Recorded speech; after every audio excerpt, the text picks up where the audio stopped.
నేను 10వ తరగతి చదివిన నాటి నుంచి మొదలు పెడితే మళ్ళీ నా పిల్లలు 10వ తరగతికి వచ్చిన దానికి కిరసనాయిల దీపాలనే చదివినాం అధ్యక్ష. మేము ఎప్పుడైనా గంతే అధ్యక్ష. అది వారు కూడా గంతే అధ్యక్ష.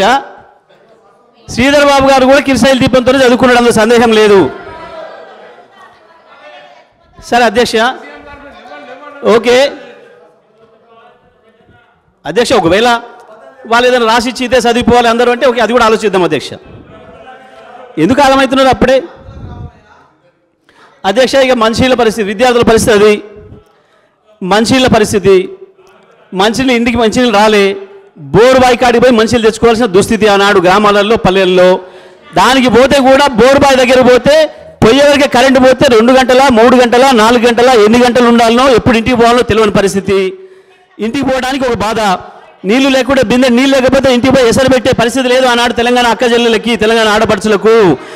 అక్కడ కూర్చొని ఇంటికి పోవడమా ఇక్కడ ఉండడం అనేది బాధ ఆ రోజు అధ్యక్ష. ఆ నుంచి పరిశ్రమలకి, వాణిజ్య రంగానికి, వ్యాపార రంగం. తల్లిదండ్రులు కావాలని మీ కలను సాకారం చేసుకోండి. ఓఎస్ఎస్ ఫర్టిలిటీ వారి తక్కువ ధర సంతానోత్పత్తి చికిత్సతో. అపాయింట్మెంట్స్ కొరకు కాల్ చేయండి 7825893699. దానికి ఏ ఒక్క షాప్ అయినా జనరేటర్ లేని షాప్ ఒక్కటి ఉండేనా, ఇన్వర్టర్ లేని ఇల్లు ఒక్కటి ఉండేనా అధ్యక్ష? అన్నాడు ఇన్వర్టర్లు జనరేటర్లు తప్ప మన బతుకు కరెంట్ లేదు అధ్యక్ష.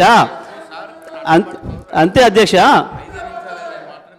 అధ్యక్ష అప్పుడే ఎందుకు తొందరపడుతున్నారు? కాసేపు ఓపిక పట్టొచ్చు కదా, ఎందుకు ఆగమవుతున్నారు? మీ మంత్రులు మాట్లాడరాదా, చెప్పరాదా సమాధానం? మీ మంత్రులు మాట్లాడియండి, ఎందుకు ఆగమవుతున్నారు మీరు? మంత్రులకు సమాధానం చెప్పే శక్తి ఉంది కదా. జగదీశ్వర్ రెడ్డి గారు. ఓకే అధ్యక్ష, మహిళల పరిస్థితి అది, వ్యాపార వాణిజ్య పరిస్థితి ఇది.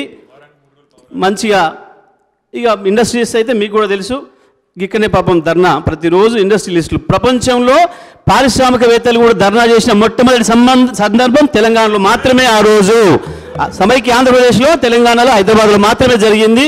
ఇది ప్రపంచ రికార్డు అధ్యక్ష, అందులో సందేహమేం లేదు అధ్యక్ష. ఇక రైతాంగం గురించి చెప్పుకోవాలంటే అది ఎన్ని రోజులు కూడా చెప్పినా వడవని కథ అధ్యక్ష. రైతాంగం పడ్డ బాధలు, రైతాంగం పడ్డ వ్యధలు, చచ్చిపోయిన రైతుల ఆత్మలు ఇప్పుడు కూడా చూస్తున్నాయి అధ్యక్ష. పైనుంచి ఈ అసెంబ్లీలో మనం ఏం మాట్లాడుకుంటున్నామో కూడా చూస్తున్నాయి అధ్యక్ష.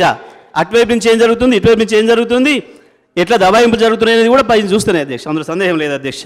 ఏముండే అధ్యక్ష, మొట్టమొదలు బండెడ్ల అమ్మే కాంచి మొదలైంది రైతు పరిస్థితి. బండెడ్ల అమ్మే దగ్గర నుంచి మొదలైతే చివరికి పుస్తలు అమ్ముకొని ఆఖరికి ఏ బోర్లు వేసిండో ఆ బోర్లు వేసిన భూమి కూడా అమ్ముకోవాల్సిన దుస్థితికి ఆనాటి రైతాంగం అధ్యక్ష. 10-20 ఎకరాలున్న రైతులు కూడా వారు మహబూబ్ నగర్ నుంచి స్వయంగా మేము చూసినాం అధ్యక్ష.